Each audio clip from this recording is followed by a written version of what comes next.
Hey guys, welcome to government jobs Gyan YouTube channel. Guys, आज की इस वीडियो में हम बात करेंगे सीआईएसएफ के new recruitment notification online form apply process के बारे में।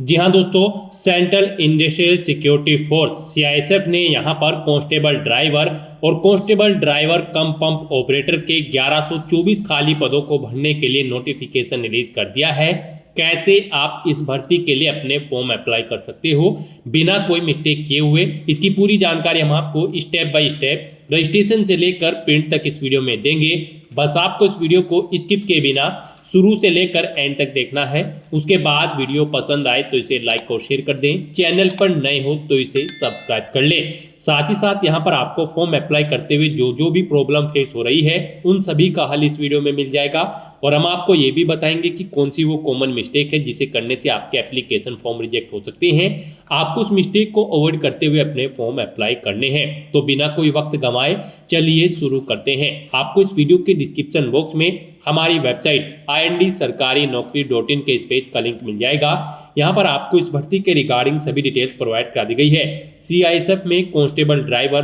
और कांस्टेबल ड्राइवर कम पंप ऑपरेटर के 1124 खाली पदों को भरने के लिए भर्ती होने जा रही है। आप 3 फरवरी 2025 से 4 मार्च 2025 तक अपने फॉर्म अप्लाई कर सकते हो। 10वीं पास कैंडिडेट ऑल इंडिया से ऑनलाइन अप्लाई कर सकते हैं। आपको इस पेज को नीचे स्क्रॉल डाउन करना है, इंपोर्टेंट लिंक सेक्शन में आना है, ऑफिशियल नोटिफिकेशन पीडीएफ लिंक पर क्लिक करके इस भर्ती के नोटिफिकेशन को ओपन कर लेना है और इसमें से आपको सभी डिटेल्स रीड कर लेनी है। यहाँ पर आपको इस भर्ती के रिगार्डिंग सभी डिटेल्स प्रोवाइड कर दी गई है, जैसे कि क्या पोस्ट का नाम है, कितनी उसके लिए नंबर ऑफ वैकेंसीज है, कौन सी कैटेगरी के लिए कितनी नंबर ऑफ वैकेंसीज है, क्या आपकी एजुकेशनल क्वालिफिकेशन होनी चाहिए, क्या सिलेक्शन प्रोसीजर है। सभी डिटेल्स आपको इस नोटिफिकेशन में दे दी गई है। आपको इसे केयरफुली रीड करना है। उसके बाद आपको इस भर्ती के लिए अपने फॉर्म अप्लाई करने हैं। फॉर्म अप्लाई करने के लिए भी आपको हमारी वेबसाइट के इसी पेज पर ही अप्लाई ऑनलाइन का ये लिंक दिया गया है। जैसे ही आप इस लिंक पर क्लिक करेंगे तो आपके सामने यहाँ पर सीआईएसएफ का ये ऑफिशियल पोर्टल ओपन हो जाएगा। यहाँ पर अगर आपने पहले से रजिस्ट्रेशन कर रखा है तो आपको सिटी ड्राइवर /DCPO-2024 इस लिंक पर क्लिक करना है। आपके सामने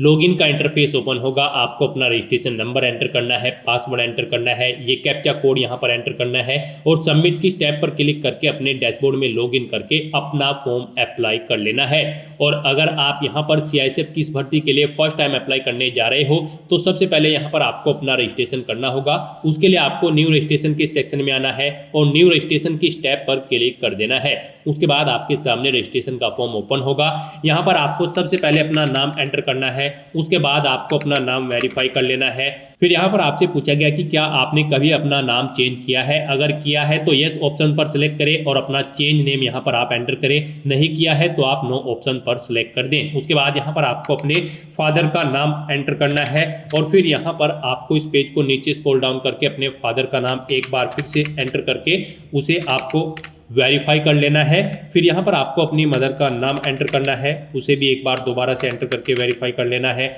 अपनी डेट ऑफ बर्थ आपको सिलेक्ट करनी है। अपना जेंडर आपको सिलेक्ट करना है। जेंडर को 2 बार सिलेक्ट करना होगा वेरिफिकेशन के लिए। फिर आपको ये कैप्चा कोड यहाँ पर एंटर करना है और सबमिट की स्टेप पर क्लिक कर देना है। फिर आपको यहाँ पर अपना मोबाइल नंबर एंटर करना है, उसे एक बार फिर से एंटर करके कंफर्म कर लेना है। उसके बाद आपको अपनी ईमेल आईडी यहाँ पर एंटर करनी है, उसे भी 2 बार एंटर करके आपको कंफर्म कर लेनी है।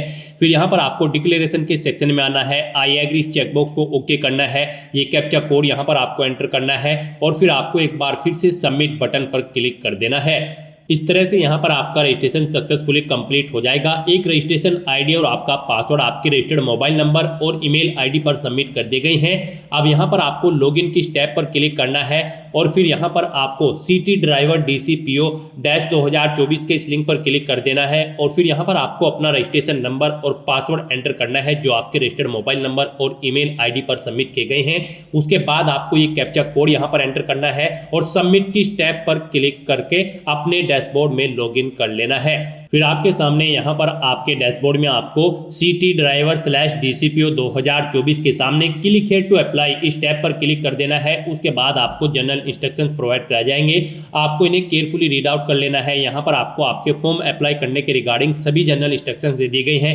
जैसे कि आपके फोटो जब आप अपलोड करोगे वो किस फॉर्मेट में होना चाहिए, क्या उसका साइज होना चाहिए, इस तरह से आपको यहाँ पर आपके फॉर्म के रिगार्डिंग सभी डिटेल्स प्रोवाइड करा दी गई है। आपको इन्हें केयरफुली रीड करना है, पेज को नीचे स्क्रॉल डाउन करना है और फिर आपको कंटिन्यू की स्टेप पर क्लिक कर देना है। अब यहाँ पर आपको अपना फॉर्म फिल करना है। गाइस यहाँ पर आपको कुछ चीजें ऑटोमेटिकली फिल मिल जाएगी जो आपने यहाँ पर रजिस्ट्रेशन टाइम पे फिल की थी। फिर यहाँ पर आपको सबसे पहले अपनी पोस्ट प्रेफरेंस सेलेक्ट करनी है। आप यहाँ पर जिस पोस्ट को प्रेफरेंस देना चाहते हैं उसे फर्स्ट नंबर पर सिलेक्ट करें, जिसे सेकंड प्रेफरेंस देना चाहते हैं उसे आप सेकंड नंबर पर सिलेक्ट करें। उसके बाद इस पेज को नीचे स्क्रॉल डाउन करें, अपनी कैटेगरी सिलेक्ट करनी है, आप किस कैटेगरी से बिलोंग करते हो। फिर यहाँ पर आपको अपना स्टेट सिलेक्ट करना है, किस स्टेट से आप बिलोंग करते हो।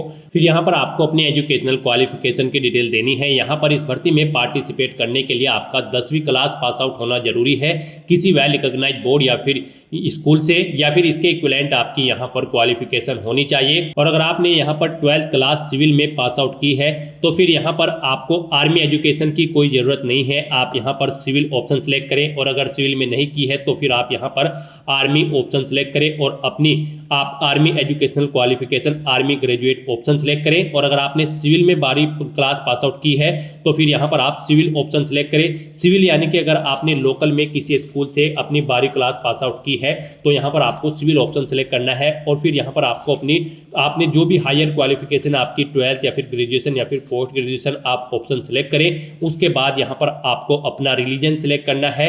फिर आपसे पूछा गया है कि क्या आप विक्टिम तो नहीं है 1984 और 2002 के दंगों के, अगर हैं तो यहाँ पर आप यस ऑप्शन सेलेक्ट करें, नहीं है तो आप नो ऑप्शन सेलेक्ट कर लें। फिर आपसे पूछा गया है कि क्या आप पहाड़ी क्षेत्र से बिलोंग करते हैं, अगर करते हैं तो यस ऑप्शन सेलेक्ट करें और फिर यहाँ पर आप अपना पहाड़ी क्षेत्र सेलेक्ट करें, और नहीं करते हैं तो आपको नो ऑप्शन सेलेक्ट कर लेना है। उसके बाद आपसे पूछा गया है कि क्या आप एक सर्विसमैन हैं, अगर हैं तो यस ऑप्शन सेलेक्ट करें और फिर उसकी डिटेल दें, जैसे कि यहाँ पर आप स्पेसिफिक आप आर्मी में, नेवी में या फिर एयरफोर्स में किस में थे, अपनी रैंक बताएं, name of trade wing they.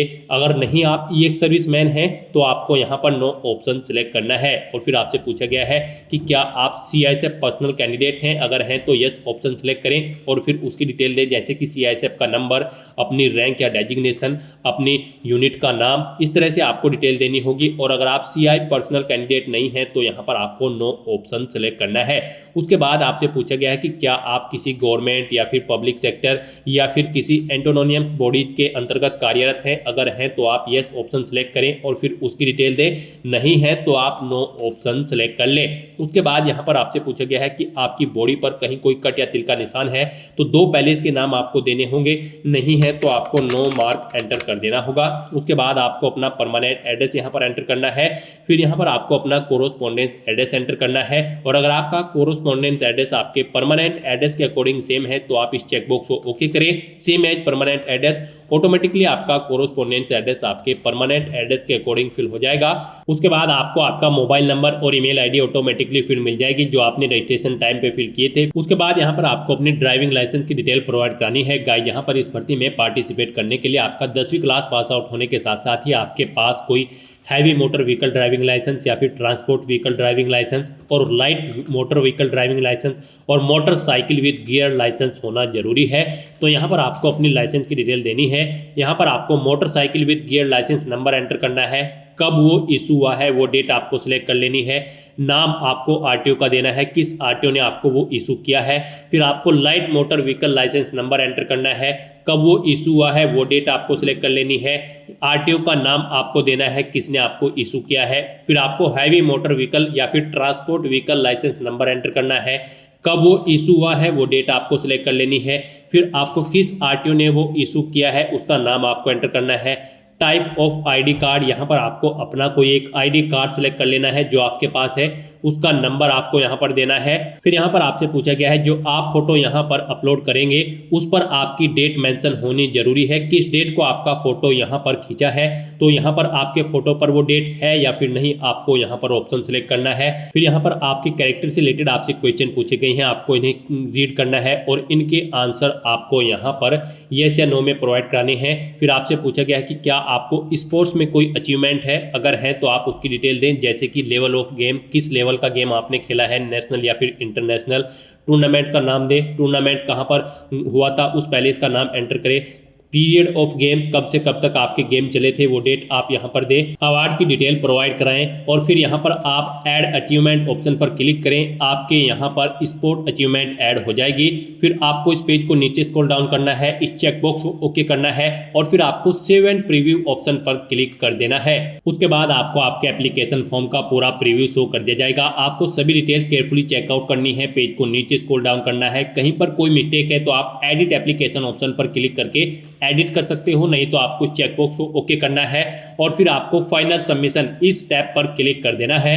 Next आपको यहाँ पर अपने कुछ डॉक्यूमेंट्स अपलोड करने हैं। यहाँ पर आपको अपनी 10वीं क्लास का सर्टिफिकेट या फिर रिजल्ट अपलोड करना है, अपना ड्राइविंग लाइसेंस आपको अपलोड करना है, फोटो और सिग्नेचर अपलोड करने हैं। यहाँ पर आपके जो ये सर्टिफिकेट है आपका 10वीं का और जो आपका ड्राइविंग लाइसेंस है यहाँ पर ये PDF फॉर्मेट में होने चाहिए। इनका मैक्सिमम साइज 1 MB रखा गया है। उसके बाद यहाँ पर आपको अपना फोटो अपलोड करना है। फोटो यहाँ पर आपका 3 मंथ से ज़्यादा पुराना नहीं होना चाहिए और उस फोटो पर आपकी डेट मेंशन होनी चाहिए। आपका फोटो JPG या फिर JPEG फॉर्मेट में होना चाहिए। 20 KB से 50 KB के बीच में आपका फोटो यहाँ पर होना चाहिए। सिग्नेचर के लिए भी आपको JPG या फिर JPEG फॉर्मेट में अपने फाइल को अपलोड करना है। आपके सिग्नेचर का साइज यहाँ पर 10 KB से 20 KB के बीच में होना चाहिए। तो यहाँ पर अपने इन डॉक्यूमेंट्स को अपलोड करने के लिए आपको यहाँ पर चूज फाइल बटन पर क्लिक करना है, फाइल को सिलेक्ट कर लेना है और अपलोड की स्टेप पर क्लिक करके अपने इन सभी डॉक्यूमेंट्स को आपको 1 by 1 करके अपलोड कर देना है और व्यू फाइल ऑप्शन पर क्लिक करके आप अपने इन डॉक्यूमेंट्स को व्यू कर सकते हैं। गाइस, जैसे कि हमने आपको स्टार्टिंग में ही बताया था कि कौन सी वो कॉमन मिस्टेक है जिसे करने से आपके एप्लीकेशन फॉर्म रिजेक्ट हो सकते हैं। तो इस सेक्शन में आपको अपने डॉक्यूमेंट्स केयरफुली अपलोड करने हैं दी गई गाइडलाइंस के अकॉर्डिंग, अदरवाइज यहाँ पर आपका एप्लीकेशन फॉर्म रिजेक्ट हो सकता है अगर आप दी गई गाइडलाइंस के अकॉर्डिंग अपने डॉक्यूमेंट्स अपलोड नहीं करेंगे। तो इसी सेक्शन को आपको केयरफुली कंप्लीट करना है। तो इस तरह से अपने सभी डॉक्यूमेंट्स अपलोड करने के बाद अब आपको सेव एंड कंटिन्यू ऑप्शन पर क्लिक कर देना है। नेक्स्ट आपके सामने कुछ इस तरह से इंटरफेस ओपन होगा। आपका एप्लीकेशन फॉर्म यहां पर सबमिट हो चुका है। गाइस, यहां पर SC ST ASM कैंडिडेट को कोई फीस जमा नहीं करानी है। अनरिजर्व EWS और OBC कैंडिडेट को 100 रुपये फीस जमा करानी होगी। उसके बाद उनका एप्लीकेशन फॉर्म यहां पर सबमिट होगा। फीस आप debit card, credit card, net banking या फिर UPI या फिर SBI चालान के थ्रू जमा करा सकते हो। फीस पेमेंट करने के बाद आपका फॉर्म भी सबमिट हो जाएगा। हमने आपको ऐसी कैटेगरी से फॉर्म फिल करके दिखाया है। आपका फॉर्म यहां पर सबमिट हो चुका है, फीस आपको जमा नहीं करानी है। अब आपको यहां पर प्रिंट एप्लीकेशन इस ऑप्शन पर क्लिक करना है। अपने एप्लीकेशन फॉर्म का एक हार्ड कॉपी प्रिंट आउट ले लेना है। यहां पर आपको इस पेज को नीचे स्क्रॉल डाउन करना है और प्रिंट की स्टेप पर क्लिक करके अपने एप्लीकेशन फॉर्म का एक हार्ड कॉपी प्रिंट आउट ले लेना है, फ्यूचर यूज के लिए, फ्यूचर रेफरेंस के लिए। तो दोस्तों, ऐसे आप CISF कांस्टेबल ड्राइवर और CISF कांस्टेबल ड्राइवर कम पंप ऑपरेटर के 1124 पोस्ट के लिए अपने फॉर्म अप्लाई कर सकते हो बिना कोई मिस्टेक किए हुए। आज की इस वीडियो में बस इतना ही। आई होप ये वीडियो आपको पसंद आई होगी। अगर पसंद आई हो तो इसे लाइक और शेयर करें। चैनल पर नए हो तो इसे सब्सक्राइब कर लें। Thanks for watching.